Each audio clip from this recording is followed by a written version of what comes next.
Բարև ձեզ, ես Թեհմինե Ենոքյանն եմ եւ այսօր Կանանց հարթակ ոդքասթին հյուրընկալել եմ բնապահպան Աննա Շահնազարյանին։ Բարև Աննա, ինչպե՞ս ես։ Բարև, լավ եմ, շատ ուրախ եմ։ Մենք այս ոդքասթերի շարքը նկարահանում ենք, որպեսզի ցուցադրենք նաեւ մարզերում գործող կանանց գործունեությունը, հայտնի եւ ոչ հայտնի, ինչպես նաեւ Երևանում գործող կանանց աշխատանքը։ Կուզենայի խոսել բնապահպան Աննա Շահնազարյանի մասին, պատմեիր, թե ինչպես ստացվեց, որ բնապահպանության մեջ ներգրավեցիր եւ քո գործունեությունը նաեւ ներառում է գրեթե Հայաստանի բոլոր խնդիրները կամ մարզերը, այսպես։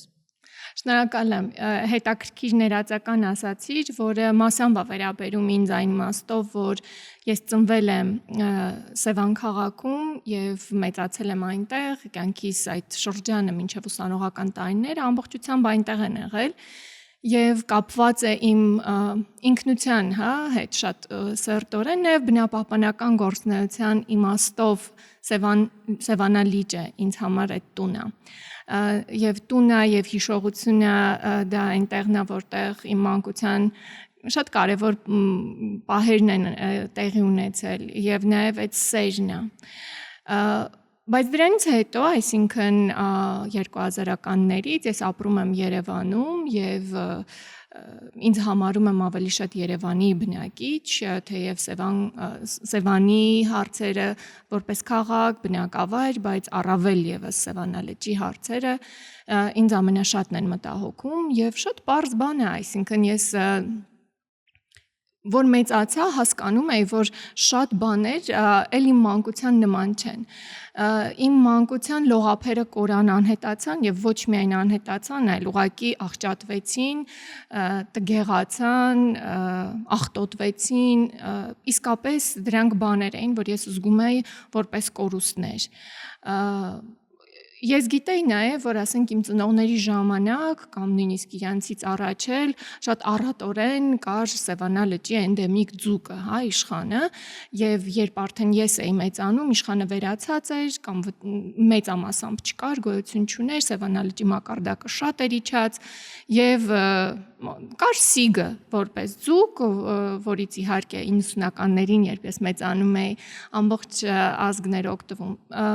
Եվ ես այդ գիտակցությունն ունեի, որ շատ բաներ վերանում են եւ ոչնչանում է դրա հետ մեկտեղ ոչ միայն ինքը որպես արժեք կամ որպես տնտեսական արդյունք, որից մենք օգտվում ենք մարդկությունը, նաեւ ոչ նյութական իր արժեքն է շատ վտանգվում, հիշողությունը, ինքնության հետ կապը եւ այլն։ Դրա համար ինձ համար այդ բնապահպանությունը կարեւոր է հենց որպես մի բան, որը իմ տնից է սկսվել, Սևանալճից է սկսվել։ Այո, ես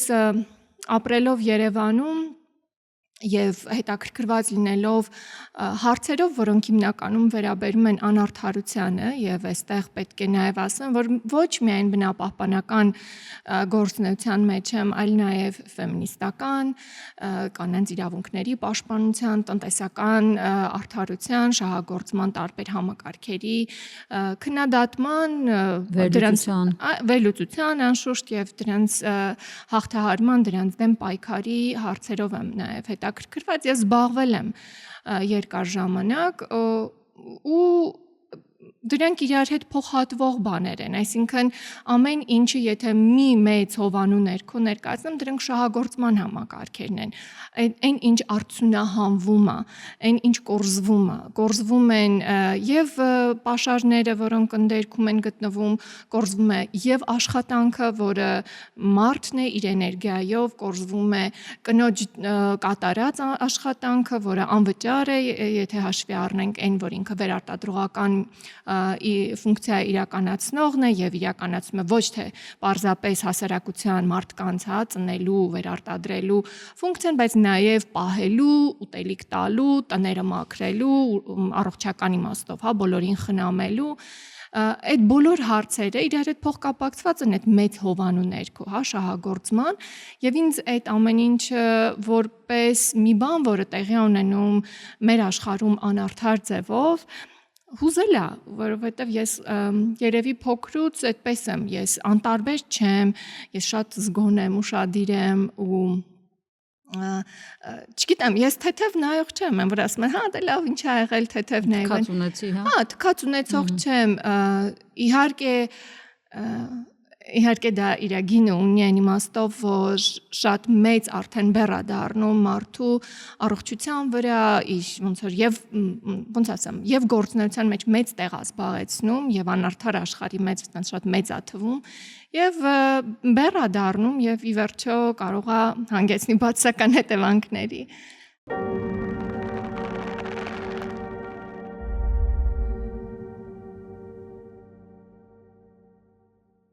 Կուզենամ խոսենք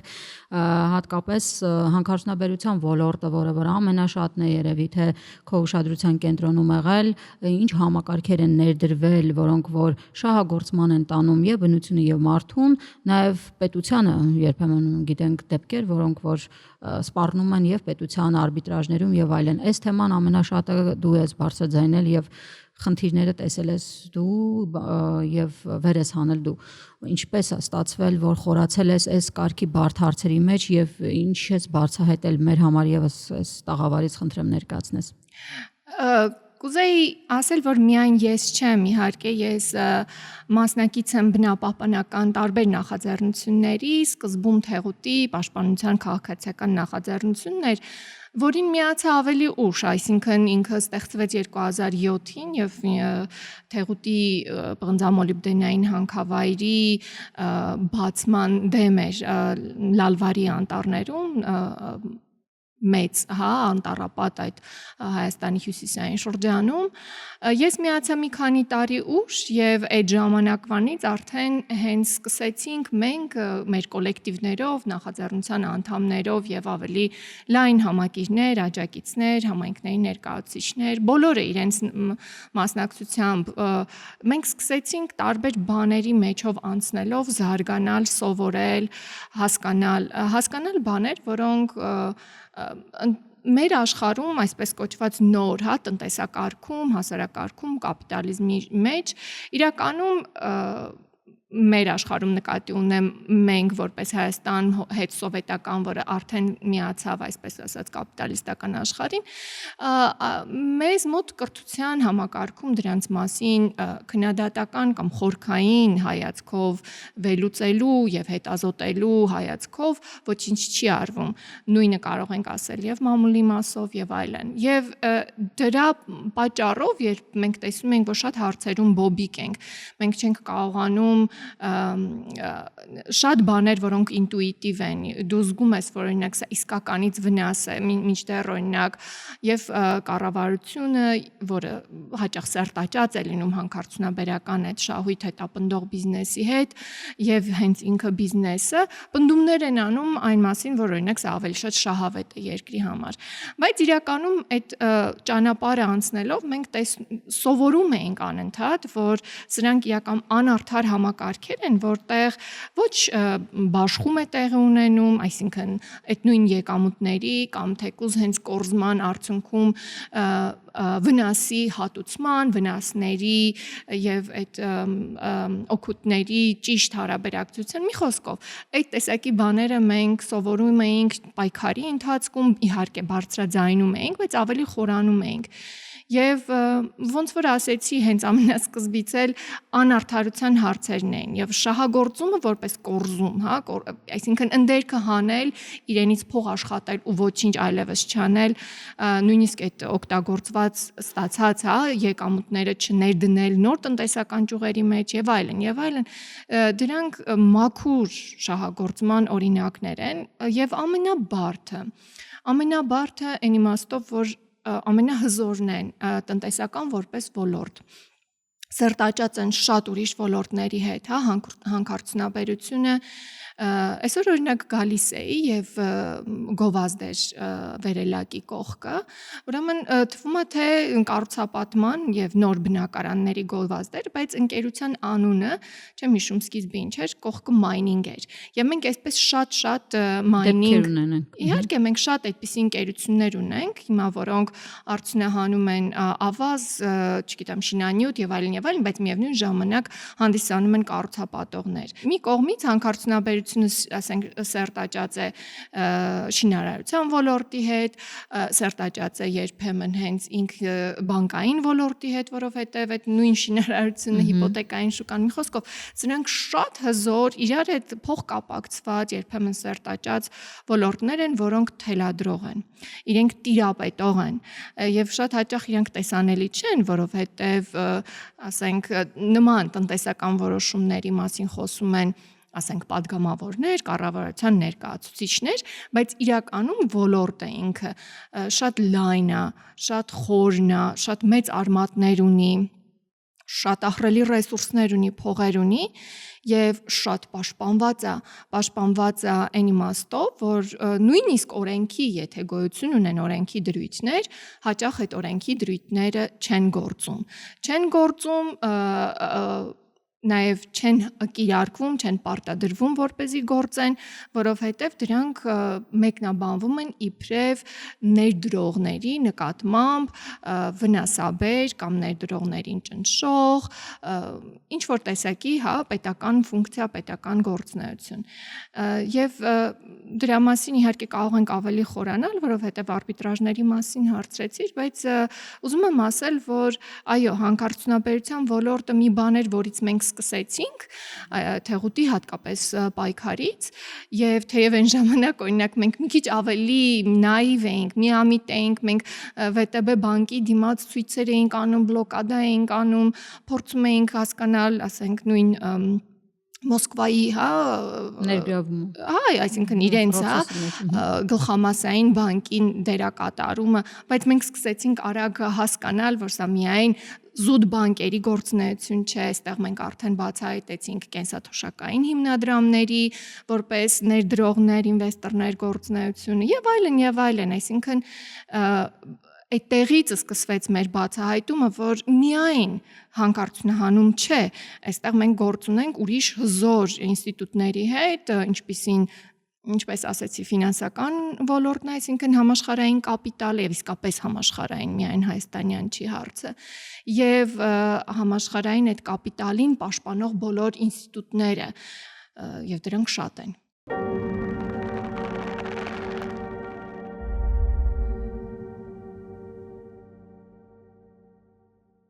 Վերադառնանք ավելի հողի վրա պայքարի մեթոդներին, որոնք որ տարիներ շարունակ բնապահպանները, քաղաքացիները, ազդագիր համայնքի բնակիչներն օգտագործել են եւ ինչ են կարողացել կանխարգել, ինչպես են կարողացել կանխարգելել եւ այդ համակարգը կոտրել։ Ունենք այդպիսի դեպքեր եւ արդյոք մեզ հիմա հաջողվում է որոշումների կայացման վրա ազդեցություն ունենալ, եթե մենք դիտարկենք վերջին 10-15 տարին։ Իրականում արբիտրաժների հարցը չի փակվում։ Շատ կարևոր է, որ ես մինչև պայքարի եւ հաջողության օրինակներին անդրադառնալը բացատրեմ, որ արբիտրաժը ինչ է իրականում։ Եվ երբ որ ես ասեցի կապիտալը պաշտպանված, այսինքն ներդրողները, օտարերկրյա ներդրողները, եւ այստեղ շատ կարեւոր տարբերակում պետք է անել, դրանք անպայման պետք է լինեն գրանցված Հայաստանից դուրս։ Եվ երբ որ դրանք գրանցվում են, մենք ունենք շատ օրինակներ, երբ հայազգի ներկայացուցիչներ ներկայանում են ինչ որ անվանումով ընկերության, սեփականատերեր, բայց մենք հետո պարզում ենք, որ այդ ընկերությունը գրանցված է ինչ որ արտասահմանյան երկրում, բայց ամենաշատը գրանցված են լինում օֆշորային գոտիներում, Կիպրոսում, չգիտեմ, Լյուքսեմբուրգ եւ այլն։ Իրենք օգտվում են այդ հանգամանքից, որ գոյություն ունի մի բան, որը միշտ վեր է ներպետական օրենսդրությունից։ Նույնիսկ վեր է միջազգային, օրինակ, մարդու իրավունքների կամ նույն բնության պաշտպանության հետ կապված օրենսդրությունից, եւ իրականում նաեւ ինքնին օրենք էլ չի, բայց երկկողմանի, երկու պետությունների միջև գոյություն ունեցող պայմանագրեր են, որոնք անվանվում են ներդրումների պաշտպանության մասին պայմանագրեր։ Եվ այս պայմանագրերի արդեն ինչ որ կատարման մեջ, ինչ որ տարաձայնության դեպքում ներդրողները, այսինքն շահույթ հետապնդող մասնավոր ոլորտը դիմում է այդ արբիտրաժ կոչվածին։ Եվ արբիտրաժն էլ իրականում մեր պատկերացրած դատարանը չէ, եւ ոչ էլ այսպես ասած դատավորներ են, հա, այնտեղ արբիտրերն են, ովքեր հիմնականում կորպորատիվ իրավունքի փաստաբաններ, իրավաբաններ են լինում, որոնց Միշտ չի որ արդար են վարվում։ Չէ, խնդիրը հարցը այն է, որ իրականում այն դրույթները, որոնք դրվում են իրենց առջև, ինքնին անարդար են, այսինքն ներդրողի պաշտպանություն ցանկացած ամեն որևէ դեպքում ներդրողի պաշտպանության տակ մեկնաբանողական շատ բանալ տեղի ունենում, ասենք մենք ունենք փորձեր համաշխարհային, ասենք օրինակներից, երբ բարձ օրինակ բերեմ պետությունը, օրինակ Եգիպտոսը օրենսդրություն ընդունեց նվազագույն աշխատավարձի մասին եւ ջրերի, այսինքն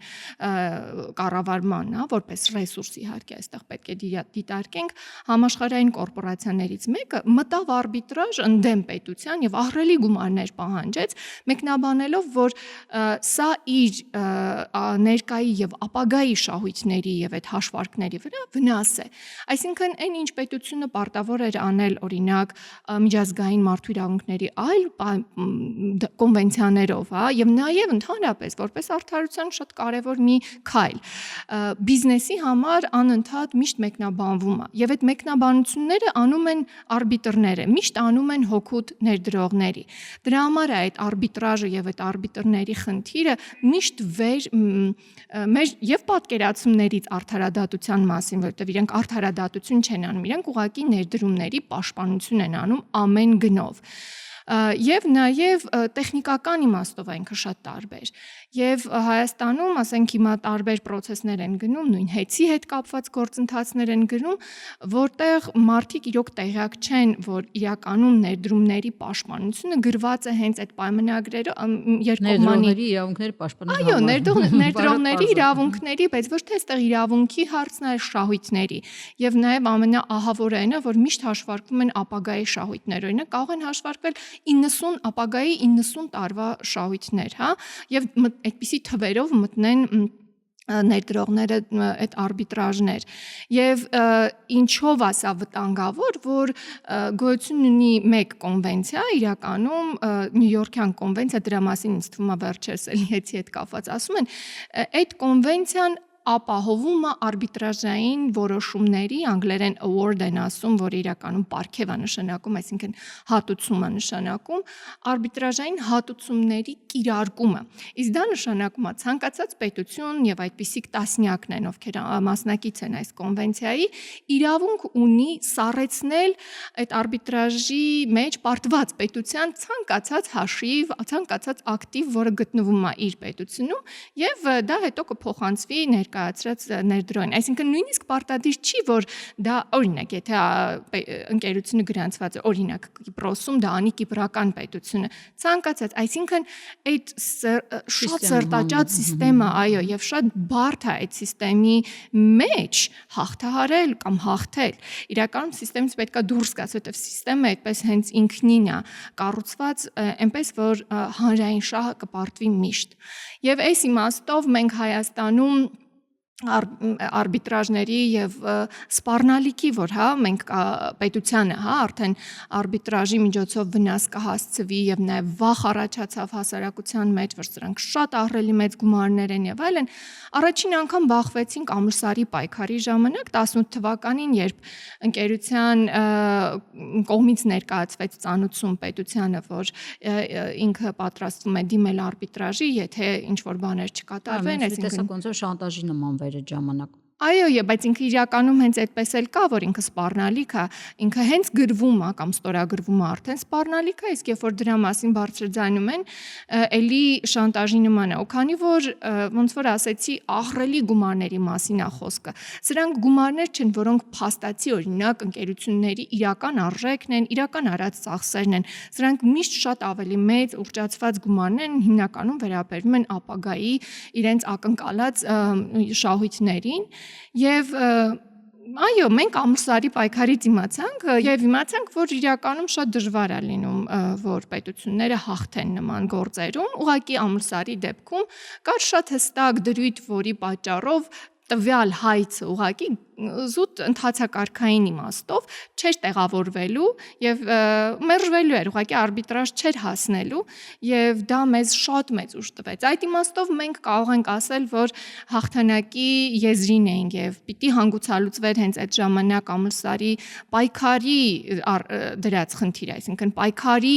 նպատակները պիտի իրագործվեին, բայց ցավոք սրտի մինչ օրս այդ հարցը դեռ օդում կախված է։ Իհարկե պայքարը շարունակվելու է, ես վստահ եմ, որ ջերմուկում հանք չի լինելու, ուղղակի ավելի բարդացվեց իրավիճակը։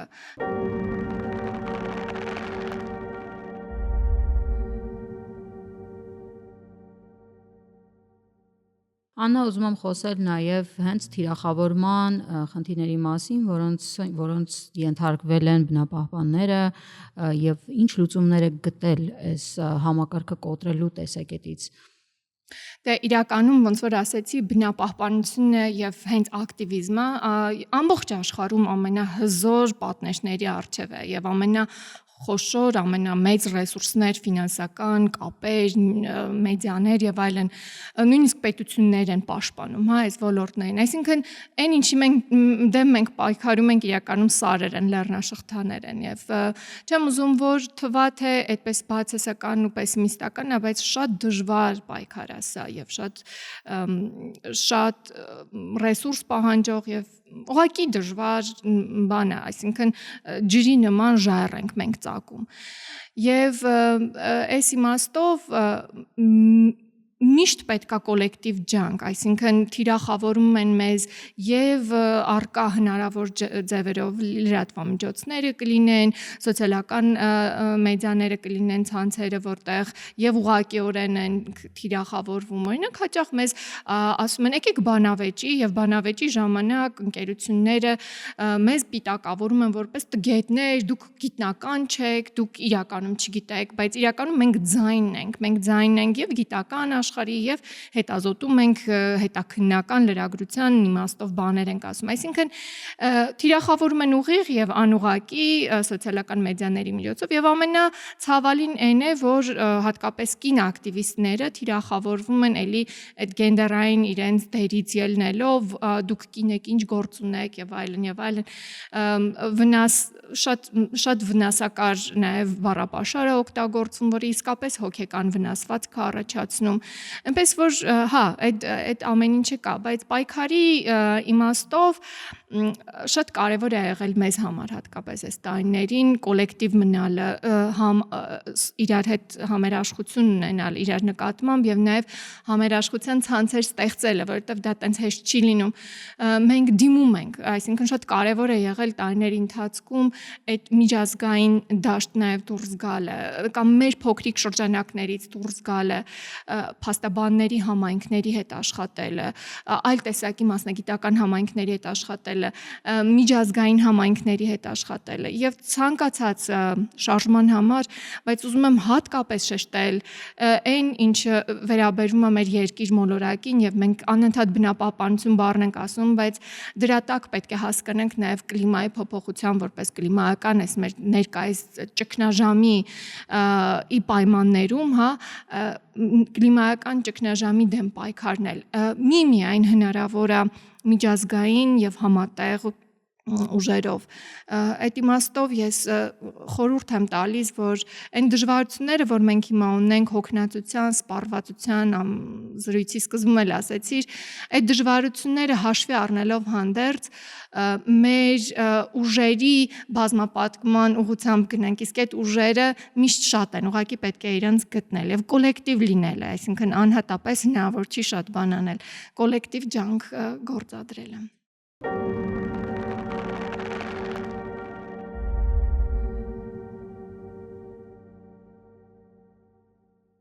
Շատ են խոսում են մասին, որ կանայք պետք է բարձր պաշտոններ զբաղեցնեն եւ կարողանան ազդեցություն ունենան որոշումների կայացման վրա, որպեսզի եւ համակարգը փոխվի եւ իրավիճակը։ Այսօր ունենք որոշ պաշտոններ, որոնք կանայք են զբաղեցնում։ Արդյոք կա փոփոխություն, իսկ եթե չկա, ինչու չկա։ Փոփոխություն ինչ իմաստով, այն իմաստով, որ կանանց, գենդերային իմաստով անարդարության վերացման ուղղությամբ փոփոխությունը տեղի ունեցել, ես կարծում եմ այդ հարցի պատասխանը ոչ է, որովհետև համակարգը ինքնին, որպես հայրիշխանական եւ կապիտալիստական, այսինքն հիմնված բացառապես կորզման վրա, ինքը այդ համակարգը թույլ չի տալու ուղղակի, որ այնտեղ ներգրավվածը համակարգի կանոններից դուրս գործի։ Եվ այս իմաստով ես չեմ մեղադրում, մեր ներկայումս կին Հայաստանի կին բարձր պաշտոնյաներին, նախարարներ ունենք, փոխնախարարներ ունենք։ Հարցը ոչ թե մեղադրական է, այլ ուղղակի կասկածամտություն է իմ կողմից։ Հնարավոր է արդյոք, եւ այդ դեպքում ես ասում եմ ոչ, հնարավոր չի համակարգի ներսում կանանց եւ ոնց ասեմ, այդ անարդարության դեմ գործել, երբ որ խնդիրը դրված է, որ ամեն ինչ պետք է արվի շահույթի համար, ամեն ինչ պետք է արվի մասնավորի համար, ու շատ բարդ հարց է սա, այսինքն օրինակ կանանցից ակնկալվում է, որ իրենք աշխատեն, աշխատուժի համալրողները, լինեն, բա ով պիտի տունը պահի։ Մանավանդ մենք գործում ենք այդ սոցիալիստական պետության փլուզման ավերակների վրա, այդ ավերակների մեջ մենք տեսնում ենք մանկապարտեզներն են վերացվել, փակվել, եղած մանկապարտեզները թերաֆինանսավորման պատճառով շատ վատ են գործում եւ այլն, կանայք ստիպված են եւ երեխա պահել, եւ տունը մաքրել, եւ ամեն ինչը անել, այն ինչը որ կոչվում է հասարակության վերարտադրություն, այն ինչը որ կոչվում է, որ մենք վաղը ապագա ունենք, այն ինչը կոչվում է, որ վաղը լինելու են հիմա, բայց նաեւ վաղը լինելու են այդ աշխատողները, որոնք գնալու են օֆիսներ, գործարաններ, թեկուզ հանքեր եւ աշխատեն։ Այդ ամեն ինչը անում են կանայք լրիվ անվճար ձևով, սպառվելով, հոգնելով, բայց նրանցից նաեւ ակնկալվում է, որ իրենք նաեւ աշխատուժի մասնիկ լինեն, իրենցից ակնկալվում է, որ իրենք լինեն ավականների անդամ, որոշումները կայացնեն կամ քվեարկեն կամ ինչ որ համաձայնություններ տան, հիմնականում հիմնականում տղամարդկանց պարտադրած օրակարգերին կամ պարտադրած ինչ որ կանոններով։ Այս իմաստով ես մեծ թերահավատություն ունեմ, որովհետև համակարգն է փտած, եւ ես այդ իմաստով չեմ հավատում կանանց հավասարությանը, որ իրանք հավասարապես շահագործեն, որ իրանք հավասարապես կորզման, այդ արդյունահանման քաղաքականությունը վարեն, ես դեմ եմ դրան։ Ես կողմնակից եմ ուրիշ բաների, որ կանայք իսկապես առաջ տանեն արդարության օրակարգերը, ինչը իրանք անում են արդեն շատ երկրներում, բայց հատկապես Հայաստանում։ Ես պատահաբար չասացի, որ բնապահպանական շարժումներում տարբեր, մեր, եթե մեկ անվանումով ասենք, հենց բնապահպանական շարժման մեջ մեծամասնությունը կանայք են։ Ուրեմն այո, ես կողմնակից եմ, որ այդ պայքարները շարունակվեն եւ հենց կանանց ազատագրման եւ կանանց կողմից արդարության, նոր օրակարգերի առաջբերման, կանաչ օրակարգի առաջբերման իմաստով, բայց ոչ ներկայիս համակարգի տրամաբանության մեջ։ Շնորհակալ եմ Աննա անկեղծրույցի համար, հիշեցնեմ, որ մեր հյուրն էր բնապահպան Աննա Շահնազարյանը։